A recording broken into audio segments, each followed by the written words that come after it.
കൂട്ടുകാരെ, നമ്മൾ ഇന്ന് പഠിക്കുന്നത് മലയാളത്തിലെ ഒരു പ്രധാനപ്പെട്ട പാർട്ടായ ഈ പദശുദ്ധി എന്ന് പറയുന്ന ഒരു ഏരിയയാണ്. ഇത് ഒരു മാർക്കിന് ഡെഫിനിറ്റായിട്ട് ചോദിക്കുന്ന ഒരു ഏരിയയാണ്. അപ്പോൾ ഇതിൽ കംപ്ലീറ്റ് ആയിട്ട് ഉള്ളൊരു ഭാഗമാണ് നമ്മൾ ഇന്ന് ക്ലാസ് എടുക്കുന്നത്. കുറച്ച് ലെങ്തി ക്ലാസ് ആയിരിക്കും, പക്ഷേ ഇതിൽ നിങ്ങൾ പരിപൂർണമായിട്ട് പഠിച്ചു കഴിഞ്ഞാൽ ഈ ഒരു മലയാളത്തിലെ ആദ്യ മാർക്ക് നിങ്ങൾക്ക് ഒരിക്കലും നഷ്ടപ്പെടത്തില്ല. ഓക്കെ, നമുക്ക് ക്വസ്റ്റ്യനിലേക്ക് കടക്കാം. ആദ്യം തന്നെ ഇതിൽ തെറ്റും ശരിയാണ്. ഈ പദശുദ്ധി എന്ന് പറഞ്ഞാൽ പദങ്ങളിൽ ഈ അങ്കജൻ എന്നൊരു വാക്ക് നിങ്ങളിവിടെ ശ്രദ്ധിക്കുക. ഈ അങ്കജൻ എന്ന വാക്ക് ഇവിടെ കൊടുത്തിരിക്കുന്നത് തെറ്റാണ്. കാര്യം ഇവിടെ ഇങ്ങനെയാണ് വരേണ്ടത്: അങ്കജൻ, അംഗം, മെമ്പർ എന്ന അംഗ ഒരു ശബ്ദമാണ് അവിടെ വരേണ്ടത്. അപ്പോൾ അതാണ് സാധാരണ തെറ്റിച്ച് തരുന്നത്. ഓക്കെ, അതേപോലെ തന്നെ അംഗവൈകല്യം എന്ന് എഴുതുമ്പോഴും ഈ അംഗ എന്നുള്ള ഒരു പദമാണ് അവിടെ കറക്റ്റായിട്ട് വരുന്നത്. അംഗം എന്ന് നമ്മൾ പറയില്ലേ, മെമ്പർ, അംഗമാണ് വരുന്നത്. അല്ലാതെ ഈ അംഗത്തിന് പോവുക, യുദ്ധത്തിന് പോവുക എന്ന രീതിയിലുള്ള ഈ അംഗം അല്ല. അതെന്താണ്? അത് അവിടെ തെറ്റാണ് എന്നൊരു കാര്യം കൂടെ പഠിച്ചിരിക്കുക. ഇത് തെറ്റാണ്. ഇവ ശരിയായ ഉത്തരം വരുന്നത്, കറക്റ്റ് ഉത്തരം വരുന്നത് ഏതാണ്? ഈ ഒരു അംഗ എന്നൊരു ശബ്ദമാണ് വരുന്നത്. അതേപോലെ അങ്കുലി നോക്കിയാലും എന്താണ്? ഈ അംഗ എന്ന ശബ്ദം വെച്ച് തന്നെയാണ് വരുന്നത്. അതും എന്താണ്? കറക്റ്റായിട്ട് വരുന്ന വേർഡാണ്. ഇനി അഞ്ജനം, അഞ്ജലി, ഇത് രണ്ടും നിങ്ങൾ ശ്രദ്ധിക്കേണ്ട പ്രധാനപ്പെട്ട ഒരു പോയിൻ്റാണ്. അഞ്ജനും ഒക്കെ ചോദിച്ചിട്ടുള്ളതാണ്. ജ ശബ്ദം നിങ്ങൾ അഞ്ജനം എന്ന് പറയുന്നു. അഞ്ജനം, ജനം, ജായാണ് അവസാനം വരുന്നത്. അഞ്ജലി, ജലി, ജായാണ് വരുന്നത്. അപ്പം ഞാ ശബ്ദം കഴിഞ്ഞ് പിന്നെയാണ് ജ വരുന്നത് എന്നൊരു കാര്യം ഇവിടെ വച്ച് തന്നെ പഠിച്ചാൽ അതിന് പിന്നെ തെറ്റ് വരില്ല. അതിഥി എപ്പോഴും പരീക്ഷയ്ക്ക് ചോദിക്കുന്നതല്ലേ. തിഥി തെറ്റിച്ച് വരുന്നതാണ്. തിഥി എന്ന് പറഞ്ഞാൽ തീയതി എന്നാണ് അർത്ഥം വരുന്നത്. അപ്പോൾ തിഥി തെറ്റിച്ച് വരുന്ന ആളാണ് അതിഥി എന്നൊരു കാര്യം മനസ്സിലാക്കുക. അപ്പം എന്താണ്? രഥത്തിൻ്റെ അവസാനമാണ് വരുന്നത്. അതിമാസം നിങ്ങൾ കണക്കുകളിലൊക്കെ ചെയ്യൂലേ, അതിമാസം അധികമായിട്ട് വരുന്ന മാസം അല്ലേ. അപ്പോൾ എന്താണ്? നാ തിരിച്ചിരുന്ന ധായാണ് വരുന്നത്. ഇനി ഏറ്റവും നല്ലൊരു ക്വസ്റ്റ്യനാണ് ഈ അതാത് എന്ന് പറയുന്നത്. അതാത് എന്നാണ് കറക്റ്റ് നമുക്ക് തോന്നും, പക്ഷേ അതതാണ് കറക്റ്റ്. ഇതാണ് ശരി ഉത്തരം കേട്ടോ. അതതെന്നേ പറയുള്ളൂ, അതാതെന്ന് പറയൂല. അതത് ആണ് കറക്റ്റായിട്ടുള്ള ഉത്തരം. അധിപതി എന്ന് എഴുതുമ്പോഴത്തേക്ക് അതിമാസത്തിൻ്റെ അതേ അതിയാണ് വരുന്നത് കേട്ടോ. പതി പിന്നെ തെറ്റൂലല്ലോ. പതി ത. അതിരഥൻ എഴുതുമ്പോഴത്തേക്ക് ശ്രദ്ധിക്കുക. അതിരഥൻ എഴുതുമ്പോൾ അതി എന്ന് പറയുമ്പോൾ അതിശയൻ്റെ അതി വരും. രഥം, അതിൻ്റെ രഥം ഒരു ധായാണ് വരുന്നത്. അതിരഥൻ, അത് പഠിച്ചോണം. അത്യാവശ്യം ഇമ്പോർട്ടൻ്റ് ആയിട്ടുള്ള കാര്യമാണ്. അത്യാവശ്യം എന്ന് നമ്മൾ എഴുതുമ്പോഴത്തേക്ക് അത്യാവശ്യം എന്നെഴുതിയ തെറ്റാണ്. അത്യാവശ്യം എന്ന് എഴുതിയ എന്താണ്? തെറ്റാണ്. ഇവിടെ അത്യാവശ്യം ആണ് ശരി ഉത്തരം. അത്യാവശ്യമാണ് ശരി ഉത്തരം. വിശ്യം എന്ന് എഴുതരുത്, തെറ്റാണ്. അപ്പം അത്യാവശ്യമാണ്. അതേപോലെ അതിവൃഷ്ടി എന്ന് എഴുതുമ്പോൾ അവിടെ എന്താണ്? എസ്ഡായാണ് വരുന്നത്. അതിവൃഷ്ടി എഴുതുമ്പോൾ അവിടെ എസ്ഡായാണ് വരുന്നത്. അധിഷ്ഠിതം എന്ന് നമ്മൾ എഴുതുമ്പോഴത്തേക്ക് അതിമാസത്തിൻ്റെ അതിയാണ് വരുന്നത്. അതിജ്വലം എന്ന് എഴുതുമ്പോഴത്തേക്ക് എന്താണ്? 2 ജ വരുന്നുണ്ട് എന്നൊരു കാര്യം ആലോചിക്കുക. അതിർത്തി എന്ന് ഇങ്ങനെ വേണം എഴുതേണ്ടത്. ഇത് തെറ്റായ പ്രയോഗമാണ് അപ്പുറത്ത് കൊടുത്തിരിക്കുന്നത്. അതിർത്തി കേട്ടോ. അതീവമായ എന്ന് പറയൂല. അതീവമായ എന്നൊരിക്കലും പറയൂല. ഇത് നമുക്ക് ഒരുപാടടുത്ത് മാർക്ക് പോകുന്നതാണ്. അപ്പോൾ അതീവയാണ് ശരി ഉത്തരം. അതീവമായ എന്ന് പറയൂല എന്നൊരു കാര്യം പ്രത്യേകം ശ്രദ്ധിക്കുക. അത്രൈവ ഇതാണ് കറക്റ്റായിട്ടുള്ള പ്രയോഗം. അത്രൈവ എന്ന് പറയൂല, അത്രൈവയാണ്. ഇനി അത്ഭുതം എങ്ങനെയാണ്? ആദ്യം പിന്നെയാണ് ഫ ശബ്ദം വരുന്നത് കേട്ടോ. അത്ഭുതമാണ്. അദ്വിതീയം എങ്ങനെയാണ് എഴുതുന്നത്? ദ്വിതീയം എന്ന് നമ്മൾ പഠിക്കൂലേ, അതിനോട് തൊട്ട് മുകളിൽ ചേർത്താൽ മതി. ദ്വിതീയം. അനഘ എന്ന് നമുക്ക് എഴുതാൻ അറിയാമല്ലോ. അതേപോലെ അനഘൻ എന്നാണ് വരുന്നത്. അനുമോദം എഴുതുമ്പം എന്താണ്? പദത്തിൻ്റെ തായാണ് വരുന്നത് എന്നൊരു കാര്യം പഠിച്ചോണം. അനുവാദം കൊടുക്കുക നിങ്ങൾക്ക് ഒരിക്കലും തെറ്റത്തില്ല. ഇതെന്തായാലും ശരിയാവും. പിന്നെ അനിശ്ചിതവും തെറ്റൂല കേട്ടോ. അനുച്ഛേദം അച്ഛൻ്റെ ഇച്ഛയാണ്. ഇത് വളരെ പ്രധാനപ്പെട്ടതാണ്. ഈ ഒരു ഭാഗം അത് നമ്മൾ തെറ്റിപ്പോണയാണ് എന്നൊരു കാര്യം പ്രത്യേകം ആലോചിക്കുക. ആധ്യാത്മികമാണ്. അപ്പോൾ അവിടെ ശബ്ദം വരുന്നുണ്ട്. ആധ്യാത്മികം എന്ന് വരില്ല. അതായത് ഈ ചിഹ്നം ഇട്ട്, അതായത് ഇവിടെ എന്താണ് ഇങ്ങനത്തെ ചിഹ്നം ഇട്ട് വേണമെങ്കിൽ തരാം. ആധ്യാത്മികവും തരും, അത് തെറ്റാണ്. ശരി ഉത്തരം ആധ്യാത്മികമാണ് കേട്ടോ. ആധ്യാത്മികമാണ്. ശബ്ദം വരുന്നുണ്ട്. അതേപോലെ അധ്യക്ഷം വഹിക്കുക. അധ്യക്ഷൻ എന്ന് പറയുമ്പോഴത്തേക്ക് ആധ്യക്ഷം വഹിക്കുക എന്നാണ്. ശബ്ദം വരുന്നുണ്ട് എന്നൊരു കാര്യം പ്രത്യേകം പഠിച്ചോണം. ആ എന്ന് പറയുന്ന ശബ്ദം വരുന്നുണ്ട്. അധകൃതൻ എന്ന് പറയുമ്പോൾ ദാ കഴിഞ്ഞിട്ട് 2 നിസർഗ ചിഹ്നം വരുന്നുണ്ട്. അധകൃതനാണ്. കൃതൻ അപരാധി എന്ന് എഴുതുമ്പോഴത്തേക്ക് നാ തിരിച്ചിരുന്ന ദായാണ് എന്നൊരു കാര്യം പഠിച്ചോണം. അപേക്ഷകൻ എന്ന് എഴുതുമ്പോൾ ഇക്ഷയാണ് വരുന്നത്. അപേക്ഷ അതിൻ്റെ കൂടെ കൻ എന്നും കൂടെ വരും. അഭിവാഞ്ച ചോദിച്ചിട്ടുള്ള PYQ ആണ്. അഫി എഴുതിയതിനു ശേഷം വാജ്ഞ എഴുതുന്നത് ഇങ്ങനെയാണ് കേട്ടോ. ന് ശബ്ദം വിട്ടിട്ട് അച്ഛൻ്റെ രണ്ടാമത്തെ ചായാണ് വരുന്നത്. ഇനി അശേഷം എന്ന് എഴുതുമ്പോഴത്തേക്ക് ഒരു ശ മതി, 2 ശ വേണ്ട കേട്ടോ. അശേഷം കേട്ടോ, അതൊന്ന് പഠിച്ചോണം. അശേഷം ഒരു ശായേ ഉള്ളൂ. അസഹനീയം എഴുതുമ്പോഴത്തേക്ക് 1 സ മതി. അശേഷം എഴുതുമ്പോൾ 1 ശ മതി. അന്വേഷണം തെറ്റില്ലല്ലോ. അന്ധകരണം പഠിച്ചോണം. അന്തശ്ചിദ്രം ചോദിച്ചിട്ടുള്ളത്.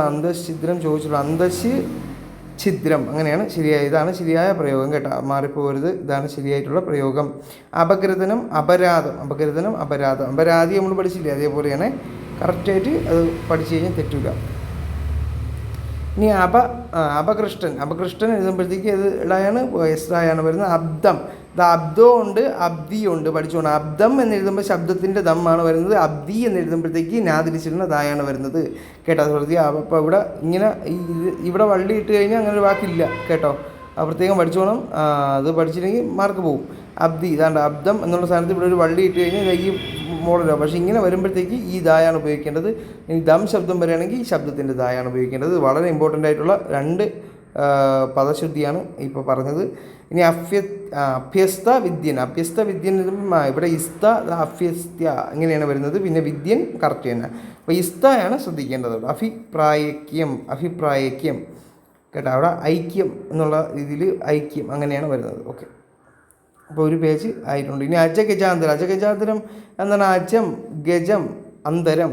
അപ്പം ഇന്ത അവിടെ ശ്രദ്ധിക്കുക. ഇന്ത ഏതാണ്? ചന്ദേരതായാണ് വരുന്നത്. പിന്നെ അവധാനം അരകല്ല് പഠിച്ചോണം കേട്ടോ. അവിടെ ഇക്കായല്ല കായാണ് തെറ്റാണ്. അപ്പം അരകല്ല് എന്ന് പറയുമ്പോഴത്തേക്ക് കായേ വരുള്ളൂ. അരിഷ്ടം എന്ന് എഴുതുമ്പോഴത്തേക്ക് എസ്റ്റായാണ് വരുന്നത്. അവധിയൊക്കെ കിട്ടുമല്ലോ, അവധി കിട്ടും, അവഗാഹം കിട്ടും. അല്ലെങ്കിൽ എന്ന് എഴുതുമ്പോൾ ഇല്ലേ ശബ്ദമാണ് വരുന്നത് കേട്ടോ. അല്ലെങ്കിൽ ഇത് 2 ചേർത്ത് ഒരു കണക്ക് പഠിക്കാമല്ലോ. അഗ്രജൻ അഗ്രഗണ്യൻ അടിസ്ഥാനം അത്രയും വരും. ഈ ബോക്സിൽ കൊടുത്തിരിക്കുന്നത് വളരെ ഇമ്പോർട്ടൻ്റ് ആണ്, ചോദിക്കാറുള്ളതാണ്. അനന്തിരവനല്ല അനന്തരവനാണ്. അനാച്ഛാദനം അച്ഛൻ്റെ ചായയാണ്. അനാവശ്യമാണ്, നമ്മൾ നേരത്തെ പഠിച്ചു. അനാവശ്യമല്ല അനാവശ്യമാണ്. അനുകൂലൻ അനുരഞ്ജനം അനുഷ്ഠാനം അനുഗ്രഹം അനുഗ്രഹീതൻ കണ്ടോ. അനുഗ്രഹം വരുമ്പോൾ ശബ്ദം വരും. ഗ്രഹീതൻ എന്ന് പറയുമ്പോൾ ശബ്ദം വരും. ഇനി അനാരഥം വരുമ്പോഴത്തേക്ക് ശ്രദ്ധിക്കുക, അവിടെ തായാണ്. അനാരഥം വരുമ്പോൾ അവിടെ തായാണ്. അടിയന്തരാവസ്ഥ എന്ന് എഴുതുമ്പോൾ എങ്ങനെ വരും? അടിയന്തരാവസ്ഥയാണ്. അടിയന്തിര വരൂല, അടിയന്തരയാണ് കേട്ടോ. അടിയന്തരയാണ്. അധ്യക്ഷൻ എന്നിങ്ങനെ എഴുതാം. പക്ഷേ ആധ്യക്ഷം വഹിച്ചു എന്ന് പറയുമ്പോൾ ശബ്ദം വരും. ഇനി അധീനം അപ്രത്യക്ഷം ആലോചിക്കുക. അപ്രത്യക്ഷം ആണ്, ലക്ഷ്യം വരൂല, അത് തെറ്റാണ്. അഭ്യുദയകാംക്ഷി അസന്ദിഗ്ധം ചോദിച്ചിട്ടുള്ളതാണ്. അധ്യാപകൻ ശ്രദ്ധിക്കുക, അധ്യാപകൻ തെറ്റിപ്പോകരുത്. അധ്യാപകൻ 2 രീതിയിൽ നമുക്ക് എഴുതാൻ പറ്റും. ഈ ശബ്ദവും വരാം, ഇവിടെയും വരാം കേട്ടോ. 2 രീതിയിലും എഴുതാൻ പറ്റും. എന്നാൽ ഇത് വെറും ദാ വരൂല കേട്ടോ. അധ്യാപകൻ എന്ന് പറയുമ്പോൾ ദാ ഇട്ടിട്ട് നാ തിരിച്ചിടുന്ന അതും കൂടെ ചേർന്ന് വരാം, അല്ലെങ്കിൽ നാ തിരിച്ചിടുന്ന ദാ മാത്രവും വരാം. അപ്പോൾ 2 ഒന്ന് പഠിച്ചു വെച്ചിരിക്കുക. 2 ശരി എന്നൊരു ഓപ്ഷനും വരാം കേട്ടോ. അസാധു എന്ന് എഴുതുമ്പോഴത്തേക്ക് അത് കിട്ടുമല്ലോ, അത് തെറ്റിപ്പോകില്ലല്ലോ. അസാധു തെറ്റിപ്പോകില്ലല്ലോ. വാസ്തവത്തിന് തൊട്ട് മുമ്പ് ഒരു ചേർത്താൽ മതി. അവസ്ഥാന്തരം കിട്ടും. അവിഘ്നം കിട്ടുമല്ലോ, അവിഘ്നം കിട്ടും. അവ്യഥ എന്ന് പറയുമ്പോൾ ഇതാ വരും. അവധൂതൻ വരും. അശ എന്നല്ല അയ എന്നാണ് പറയുന്നത് കേട്ടോ. അയ ഒന്ന് പിടിച്ച് കെട്ട് എന്നേ പറയൂ, അശ എന്ന് പറയൂല, അയയാണ്. അശുഭം അശ്വമേധം അശ്വഗന്ധം അക്ഷിദ്വയം അമാത്യൻ തായാണ് വരുന്നത്. അപേക്ഷാ തീയതി എന്ന് പറയുമ്പോഴത്തേക്ക് അവിടെ എന്താണ്? ഇത്ത വരും എന്നൊരു കാര്യം ആലോചിക്കുക. അക്ലിഷ്ടം അവിടെ 0 അല്ല എസ്റ്റായാണ്. അഖണ്ഡം അഗാധം അഗതി എന്ന് പറയുമ്പോൾ വെറും ഗതി ഇല്ലാത്തവർ, ഗതി ഓക്കെ അതൊക്കെ കിട്ടും. ഇനി അങ്ങനെയാണ്, അങ്ങനെയെന്ന് വരൂല. അതേപോലെ അങ്ങനെയാണ്. അച്യുതൻ കിട്ടുമല്ലോ. അഞ്ജലി നേരത്തെ പറഞ്ഞു. അജ്ഞാനം, പിന്നെ അടിമത്തം, അണ്വായുധം കറക്റ്റായിട്ട് പഠിച്ചോളൂ. അണ്ടകടാഹം ഇങ്ങനെയാണ് വരുന്നത്. അഷ്ടകം കോണം, അഷ്ടപതി, അഷ്ടമി, അതിലൊക്കെ തെറ്റൊന്നും വരില്ല. ഏറ്റവും നല്ലൊരു ക്വസ്റ്റ്യനാണ് ഇതാ ഇവിടെ. അസ്തമയം ആണ്, അസ്തമനം അല്ല, അസ്തമയം ആണ്. അസ്ഥികൂടത്തിൻ്റെ ഇസ്ത ഇങ്ങനെയാണ് വരുന്നത്. അസ്ഥിപഞ്ചരവും അവിടെ ഇസ്ത, അസ്ഥി വരുമ്പോൾ ഇസ്ത ഇങ്ങനെയാണ് വരുന്നത്. അസ്തമയം എന്ന് പറയുമ്പോഴത്തേക്ക് അങ്ങനെ അസ്തമനം അല്ല, അസ്തമയം ആണ്, അസ്തമയം ആണ്. ഓക്കെ, അസ്തിത്വം, ആഫി സംബോധന, അതറിയൊന്ന് ഓക്കെ കിട്ടുമല്ലോ. അതിന് വേണ്ടി എന്ന് പറയുമ്പോൾ അതിനു ആണ്, അതിനു വേണ്ടിയാണ്. അന്നു വരെയാണ്, അന്ന് വരെ എന്ന് പറയൂല, അത് ശ്രദ്ധിച്ചോണം. അന്ന് വരെ എന്ന് പറയൂല, അന്നു വരെ. അതിനുള്ള അതിന് ഉള്ള എന്ന് പറയൂല, അതിനുള്ള എന്നാണ്. എന്തു വേണം? ഓണച്ചന്ത എന്ന് പറയുമ്പോഴത്തേക്ക് ഇച്ഛ വരും കേട്ടോ. കിഴക്കേക്കോട്ട, കൈത്തൊഴിൽ, നെല്ലിപ്പലക. വകുപ്പ് മന്ത്രി. അപ്പോൾ അതങ്ങനെ വകുപ്പ് മന്ത്രി ശ്രദ്ധിച്ച വകുപ്പ് മന്ത്രി. ഹൈക്കമാൻഡിൽ ഇക്കാവുണ്ട്.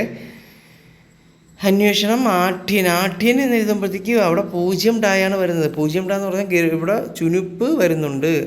ആധുനികം, ആലേഖനം, ആവിഷ്കരിക്കുക, ആശീർവാദം, ആഷാഢപൂതി, അതിലും അവിടെ വിഡ്ഢിരഠ വരുന്നു. ആഷാഢം, ആസ്വാദ്യം. ആവർത്തിക്കുക എന്നാണ്, ആവൃത്തി എന്ന് വേണമെങ്കിൽ പറയുന്നത്. ഇത്ര പറഞ്ഞാൽ ഓക്കെ. ആവർത്തിക്കുക എന്ന് പറയില്ല, ആവർത്തിക്കുകയാണ്. ആവൃത്തി എന്ന് പറയാൻ വേണമെങ്കിൽ. ആദ്യന്തം, അത് പഠിച്ചു പോകണം. ആംഗികം, ആനാച്ഛാദന, എന്താണ് ആജാനുബാഹു. ആട്ടുകട്ടിൽ എന്ന് പറയുമ്പോൾ മാത്രമേ വരൂ. ആഡംബരം എന്നെഴുതുമ്പോഴത്തേക്ക് എന്ത് വരില്ല?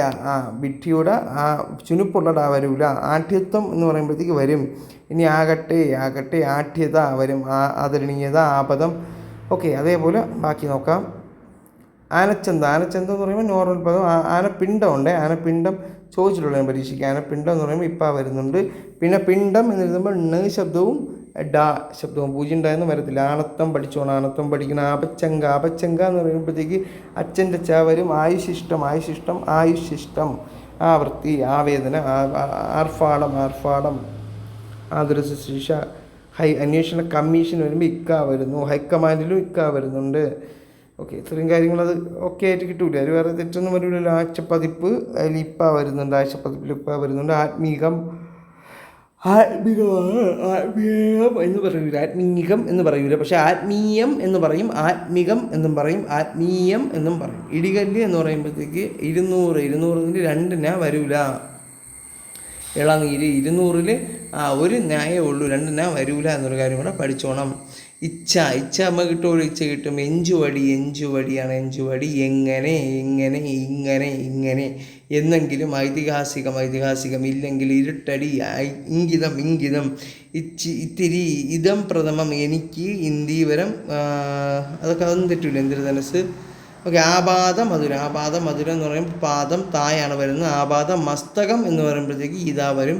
ആപാദ കേശം, ആപാദ ചൂട്. അപ്പോൾ ഇതിൽ ആപാദ മധുരം വരുമ്പോൾ മാത്രം താ ശബ്ദം ഉപയോഗിക്കുന്നു എന്നൊരു കാര്യം പഠിച്ചോണം. ഉപേത പഠിച്ചു. ഉച്ഛ്വാസം, ഉടമസ്ഥൻ, ഉന്മുഖം, ഉത്പാദനം, ഉത്പത്തി, ഉത്തരായനം, ഉദാരീകരണം, ഉച്ഛിഷ്ടമൊക്കെ ഒന്ന് പഠിച്ചോണം. അവിടെ എത്താണ് ഉച്ഛിഷ്ടത്തിന് ഇച്ഛ അച്ഛൻ്റെ ചായയാണ്. ഉദ്ബോധനം, ഉപദേഷ്ടാവ്, അതൊക്കെ ഒന്ന് കറക്റ്റായിട്ട് നോക്കി പഠിക്കുക. അത് വേറെ തെറ്റൊന്നും വരില്ല, എല്ലാം ഓക്കെ ആയിട്ട് കിട്ടും. എണ്ണച്ചായ ഇച്ഛായാണ് വരുന്നത്. എഴുന്നള്ളിക്കുക. ഐകമത്യമാണ്. ഐക്യത എന്ന് പറയില്ല, ഐക്യം എന്ന് പറയും. ഐകമത്യമല്ല, ഐക്യം എന്ന് പറയും, ഐകമത്യം എന്നും പറയും. ഐകകണ്ഠേന, ഇതാണ് ഇപ്പോൾ പരീക്ഷയ്ക്ക് ചോദിച്ചത്. ഐകകണ്ഠേന, ഇതാണ് പരീക്ഷയ്ക്ക് ചോദിച്ചത്. ഐച്ഛികം, ഐകണ്ഠേന, ഇതാണ് ഇപ്പം ഇന്നലെ നടന്ന പരീക്ഷയ്ക്ക് ചോദിച്ചത്. ഇതാണ് ഐതിഹ്യം എന്ന് പറയുമ്പോഴത്തേക്ക് തീന്ന ശബ്ദം വരില്ല. ഐകകണ്ഠ്യം അതൊന്നും പഠിച്ചിരിക്കുക. ഐകകണ്ഠേന എന്ന് പറയും, ഐകകണ്ഠ്യം എന്നും പറയും. ഐക്യമുന്നണി എന്ന് പറയും, ഐക്ഷവം എന്ന് പറയും, ഒഴിവ് എന്ന് പറയും, ഒഴികെ. ഓമനത്വം അല്ല, ഓമനത്തം ആണ്, തം ശബ്ദമാണ്. ഒന്നുകിൽ. അങ്കുശി, അംഗച്ഛേദം. കവിത്രയം. പിടുത്തമാണ്, പിടുത്തമല്ല, പിടിത്തമാണ്. പിടുത്തം. കണ്ടം, കനിഷ്ഠൻ, കരസ്ഥം. അപ്പോൾ അതെല്ലാം ഒന്ന് കിട്ടുമല്ലോ. കയ്യേറ്റം എന്ന് എഴുതുമ്പോഴത്തേക്ക് എന്താണ്? ഇയ്യ വരൂല. കയ്യുറ എന്ന് എഴുതുമ്പോൾ യായ വരൂ, ഇയ്യ വരൂല. പഠിച്ചോണം, അത് ചോദിക്കും. ഓക്കെ, കാര്യസ്ഥൻ, ഇസ്ത വരും. കാരുണ്യം, അത് എല്ലാം കിട്ടുമല്ലോ, അത് കറക്റ്റായിട്ട് കിട്ടും. ഓക്കെ, കൃത്രിമം കൃത്രിമം ഗർവ് എന്ന് പറയുന്നത് കേമത്വം. കയ്യാമം കയ്യാമം പഠിച്ചോണം. ഇയ്യ വരൂല. കയ്യക്ഷരം ഇയ്യ വരൂല. കയ്യെഴുത്ത് ഇയ്യ വരൂല. കായികം കായികം ഭൗതികം ലൗകികം എന്ന് പറയൂല. അത് ഇങ്ങനെ പറയൂല, ലൗകികം എന്നേ പറയുള്ളൂ. അത് പ്രത്യേകം പഠിച്ചോണം. നമ്മൾ പലരും തെറ്റിച്ചായിരിക്കും പഠിച്ചു വെച്ചേക്കുന്നത്. കടൽക്കജൻ കടികാരം കടം. ഓക്കെ, ഇതിൻ്റെ PDF നമ്മൾ ഗ്രൂപ്പിൽ നമ്മൾ ഇട്ടേക്കാം. എല്ലാവരും ഒന്ന് വായിച്ചിരിക്കുക. Okay, thank you.